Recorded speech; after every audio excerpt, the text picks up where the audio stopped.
വിജയ് നായകനെത്തുന്ന ഓരോ സിനിമയും വൻ ഹൈപ്പാകാറുണ്ട്. ജനക്കൂട്ടത്തെ ആകർഷിക്കാൻ ദളപതി വിജയുടെ ചിത്രങ്ങളാണ് മുന്നിൽ. മിക്കതും വൻ ഹിറ്റുകളായി മാറാറുമുണ്ട്. സെപ്റ്റംബർ 5-ന് റിലീസാവുന്ന ദ ഗോട്ടും രാജ്യമൊട്ടാകെ പ്രതീക്ഷ അർപ്പിക്കുന്ന ചിത്രമായതിനാൽ റിലീസും അങ്ങനെയാകുമെന്നാണ് ഫാൻസ് പ്രതീക്ഷിക്കുന്നത്. ഇപ്പോൾ ചിത്രത്തിന്റെ ഫസ്റ്റ് ഷോ വിവരങ്ങളാണ് പുറത്തു വന്നിരിക്കുന്നത്. പതിവ് പോലെ ചിത്രത്തിന് ഏറ്റവും വലിയ വിപണിയായ തമിഴ്നാട്ടിൽ സമയ ഇളവില്ല. പതിവ് പോലെ 9 മണിക്ക് തന്നെയായിരിക്കും ഷോ എന്നാണ് ട്രേഡ് അനലിസ്റ്റ് ശ്രീധരൻ പിള്ളയുടെ എക്സ്പോസ്റ്റ് പറയുന്നത്. 2023 പൊങ്കൽ റിലീസിനിടെ ഉണ്ടായ അപകടത്തിൽ യുവാവ് മരിച്ചതോടെയാണ് തമിഴ്നാട്ടിൽ രാവിലെ ഷോകൾ അനുവദിക്കുന്നത് നിർത്തിയത്.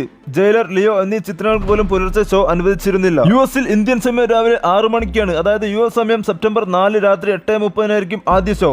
കേരളത്തിൽ രാവിലെ 7 മണിക്കായിരിക്കും ഷോ. കഴിഞ്ഞ തവണ വിജയ് ചിത്രം ലിയോയ്ക്ക് രാവിലെ 5 മണിക്കടക്കം ഷോ ഉണ്ടായിരുന്നു. എന്നാൽ ഇത്തവണ ഉണ്ടാകില്ല.